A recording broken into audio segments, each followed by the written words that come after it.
Utilizando ejemplos de Nueva York y otras partes del mundo y los problemas y retos que tenemos de construcción de ciudades se comparten entre todas las ciudades del mundo. Es muy importante para nosotros encontrar soluciones en diferentes ciudades del mundo que podamos compartir y adaptar a nivel local. Les voy a hablar de espacios verdes y resiliencia, y la gente tanto de Nueva York como el resto del mundo con la idea de pensar en qué son las ciudades. Son hábitats para ciudadanos. Cada vez que hablamos de programas sobre ciudades, lo primero que tenemos que preguntar es qué tipo de ciudad queremos, dónde quiero vivir, en qué tipo de ciudad, qué especificidades tienen. Primero que todo, que sean vivibles, que sean resilientes, sostenibles. Y la palabra de la década es resiliencia. Realmente estas tres, que son diferentes, pero todos son importantes al construir ciudad en las formas de programar proyectos. Este es en Mumbai, aquí en Nueva York, hacia el aeropuerto de John F. Kennedy, y la otra es en Kampala. Todas las tres son importantes, estas ilustraciones, y para tener en mente cómo queremos que sea nuestra ciudad, qué queremos que haga para nosotros. Porque al crear ciudad de esta forma podemos crear programas y evaluar esos programas a ver si están teniendo la eficacia, si nos estamos acercando a esa concepción de ciudad. Y vamos a hablar de métrica en esta charla. Nueva York está muy preocupado por la resiliencia. Esta es una foto famosa de Manhattan en el 2012, después del huracán. Y yo vivo en esta parte iluminada, pero la mitad de Manhattan estuvo apagado 3 noches, 3 días. Y esto es chocante, impresionante, porque nosotros dependemos de la naturaleza, y ha creado una gran conciencia de diálogo en Nueva York acerca de la resiliencia y las soluciones basadas en la naturaleza que ayuden a Nueva York a ser más resiliente, más inmune en cierto sentido a fenómenos naturales futuros, en un momento transicional muy importante que ha creado muchísimas oportunidades para Nueva York de una nueva forma de crear ciudad de gran beneficio para todos, y esperamos que todas las demás ciudades lo sigan, que nos favorezca a todos los ciudadanos de Nueva York. Estos tipos de problemas que sean vivibles, resilientes y sostenibles, que si se vive bien sea en Bombay, Altamira, en Brasil, como estas fotos que estamos viendo, no recuerdo cuándo es, en dónde es esto, San Diego. Estos son irrigación, riego de prados, y en Nueva York también nos preguntamos de dónde viene la energía. Son problemas de nuestro tiempo, especialmente en un mundo que cada vez es más consciente de esto. Cómo hacer las ciudades vivibles algo interesante para todos los ciudadanos, pero también existir en un mundo que tiene que ser sostenible. ¿Cómo las hacemos sostenibles a las ciudades? La conversión debe comenzar siempre en valores, algo que es básico. Posiblemente han oído hablar de índices de ciudades verdes. De una forma u otra, si los desempacamos, se los subdividimos, aquí vemos que hay elementos verdes, pero más que todo agua, energía, disposición de desperdicios, etcétera. Todo es importante, pero hay muy poco verde en los índices de las ciudades verdes.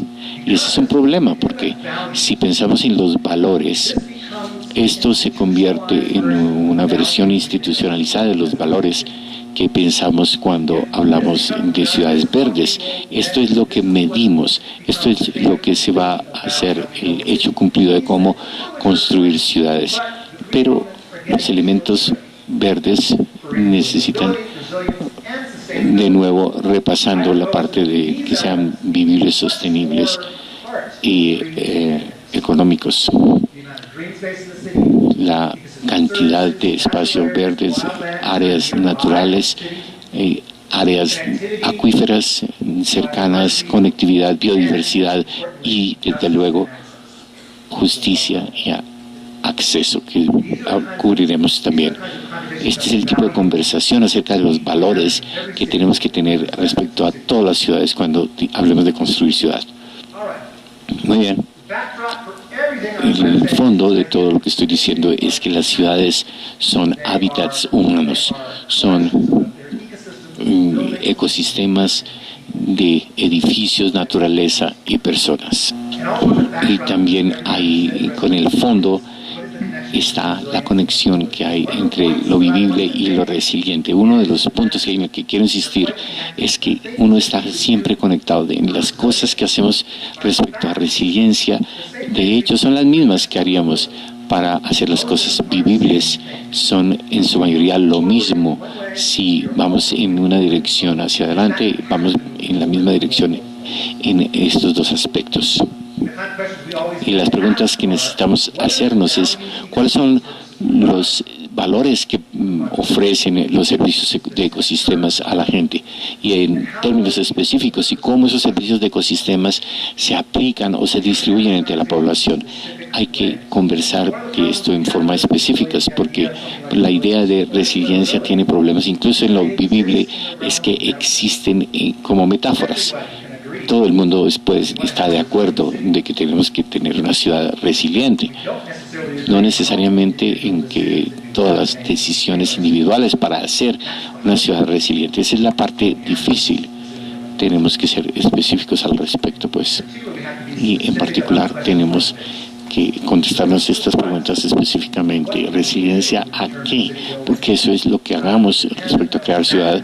Depende de lo que tenemos que estar, contra lo que tenemos esta resiliencia, sean tornados, lluvia, choques económicos, impactos y crisis. Pero ¿quiénes están recibiendo los beneficios de esa resiliencia? Tenemos que ser específicos respecto a esto, y las respuestas siempre tienen que ver con el nivel local. Reconocer que hay muchos tipos diferentes de resiliencia, de tipo ecológico, social, etcétera. Una de las razones de por qué tenemos dificultad en definir lo que tenemos en mente, cuando metafóricamente decimos que es para elasticidad, forma de responder, convertir esto en políticas y programas es difícil. Lo mismo con lo vivible. Podemos definir un conjunto de condiciones de lo vivible que generalmente se caracterizan por cosas como calidad de vida, prosperidad, oportunidad, seguridad, movilidad, pero hacerlo operativo en los programas es lo difícil. Para mí, las claves son las siguientes, con programas que promueven tanto lo vivible como lo resiliente. Por ejemplo, la promoción de diversidad, conectividad, y conectar las necesidades con las soluciones, específicamente alianzas de todos los tipos, equidad y acceso y participación. ¿Qué tiene que ver todo esto con el espacio verde? Y aquí está Nueva York, la vista de Manhattan, una parte, a la izquierda es Manhattan, la vista de Manhattan, de Wall Street desde el sur, y la otra de la derecha es desde el norte, vista desde el norte con el Bronx. Aquí se ve por una parte y Manhattan a un lado. Hay tres cosas que hemos hecho en Nueva York que creo que hemos hecho bien en Nueva York, que nos han ayudado a lograr lo que queremos. Primero es una política específica del gobierno, en este caso como un plan de sostenibilidad que creó el alcalde Bloomberg, anunciado en el 2007, que se llama el Plan NYC, que habla específicamente de objetivos y que maneja y impulsa las acciones en este momento. La segunda es un un interés casi obsesivo en los datos, en la evidencia para las decisiones. Y la tercera es siendo que una organización de sociedad civil muy rica. El primero, este plan NYC, que comenzó en el 2007 y en 10 áreas, 132 iniciativas de 450 metas específicas. Es importante porque las iniciativas fueron específicas, lo suficiente para generar políticas y, por lo tanto, para crear la métrica correspondiente. Podemos crear, pues, políticas y preguntarnos cómo nos está yendo en forma medible. Hay muchos tipos de hábitats. Está el parque central, los parques pequeños en la parte inferior izquierda. La otra es la caminata literaria. Y hay otro parque abajo. De otra forma no se sabría que estaban en Nueva York, pero así es. Lo primero que tenemos que hacer cuando se piensa en gestionar algo es conocer con qué se está tratando. Hay que conocer la cubierta vegetal. Es más verde de lo que se piensa. Me sorprendió el hecho de que hay 4 metros cuadrados de espacio verde en Bogotá por cada ciudadano. Eso es más o menos lo mismo en Nueva York, como 4 metros cuadrados por persona. En estos tipos específicos de hábitats hay unos 600.000 árboles y 1.444 acres de prado, y se utiliza como un punto de partida de estadísticas. Aquí estamos y vamos a medir en qué forma vamos avanzando o no. Respecto a esto, es muy importante tomar una instantánea de dónde estamos hoy para ver si nuestra gestión está teniendo éxito o no.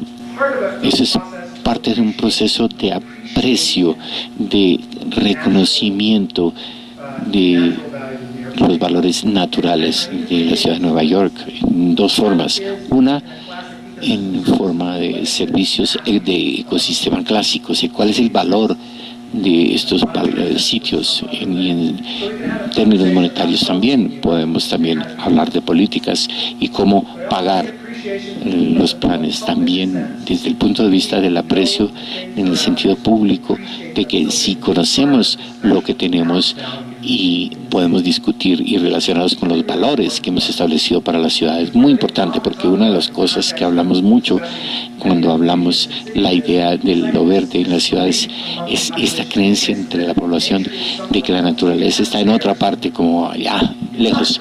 No, está aquí entre nosotros y tenemos que, y esa es parte de la conversación sobre valores, biodiversidad, por ejemplo, el valor espiritual de los niños jugando con las mariposas, como en mirar hacia Portland, o niños que ven las flores en un jardín comunitario. Este es algo difícil, es tener este tipo de no monetarios que son valores no tan fáciles de cuantificar, pero tenemos que incluirlos en las conversaciones. Parte de ese proceso ha sido, pues, asegurarnos de que hay un componente comunitario en todos los programas en que hemos acometido en Nueva York. El de los 1.000.000 de árboles tiene una participación muy alta de la comunidad. Y el último tema importante del que quería hablar era esta idea de la justicia y el acceso. Mencioné varias veces la idea de quién debe ser el que disfruta los servicios ecosistémicos, los beneficios sociales y ambientales de los servicios ecosistémicos. ¿Quién es? Todo el mundo. ¿Lo hacen en este momento? No lo hacen. Entonces, una de las cosas por las que tenemos que luchar es más acceso como una expresión de la justicia. La segunda pregunta sería, ¿acceso a qué? Porque la primera es simplemente acceso. ¿Cómo podemos hacer que más gente se beneficie de este tipo de servicios ecosistémicos? Por eso es que los corredores son tan emocionantes. Esas fotos de arriba son Shanghai, abajo a la izquierda es Cali y a la derecha es los corredores, lo que se aspira que sean los corredores de Barcelona. No hay muchas oportunidades de hacer muchos nuevos parques en las ciudades, ¿cierto? Es algo muy difícil de hacer, pero donde hay oportunidades para hacer parques lineales, el potencial para lograr mucho más acceso para diferentes personas a estos parques en área por unidad del parque es realmente una muy buena oportunidad. Necesitamos que todo el mundo esté a bordo de la idea de que la naturaleza no está allá en algún parque nacional, está aquí y tiene un valor para nosotros. Un valor técnico en términos de servicios ecosistémicos, pero también un valor espiritual de que hacemos la ciudad es un lugar más vivible. Y luego llegamos a esta idea de poder celebrar y apreciar el tipo de lugar que pueden ser las ciudades, no solo en cuanto a la resiliencia, pero también para razones de vivibilidad. Ahora, para retornar a la idea de la resiliencia, acá vemos una foto después del huracán Sandy en New York. De nuevo, todas estas ideas, todas estas cuestiones, la resiliencia, la vivibilidad, la sostenibilidad, sacarlos de la metáfora y llevarlos hacia el reino de lo real, de las elecciones difíciles y reales. Para esto tenemos que ser específicos, reconocer algunas de las cosas que deberíamos hacer para lograr la resiliencia o cosas que deberíamos hacer igualmente. Otras son muy difíciles y va a haber ganadores y perdedores. Una de las propuestas grandes para la resiliencia en Nueva York era poner una malla en el mar, en una apertura de la bahía de Nueva York. Se salva Manhattan, pero ¿a dónde va ese agua? De pronto algunos barrios pobres en Brooklyn. Eso es una conversación que no estábamos teniendo en ese momento. Parte de los buenos aspectos de este debate ha sido un programa que se llama Rebuild by Design, Reconstruir por Diseño. Es un programa del gobierno, una competencia. Creo que ha habido 6 ganadores finales que van a compartir alrededor de $10.000 millones. Y para mí son las claves para encontrar esta conexión entre la vivibilidad y la resiliencia. Si encontramos formas de poner estas dos ideas juntas, porque la mayor parte del tiempo las soluciones son similares, pero sí tenemos que tener una conversación, una mezcla de personas técnicas de muchas disciplinas, la sociedad civil y particularmente la gente. Por eso la gente está en la parte superior de este círculo o esta gráfica de grupos de interés. Ese es mi website. Está construida sobre esa filosofía de que debemos tener todas las voces representadas en la conversación.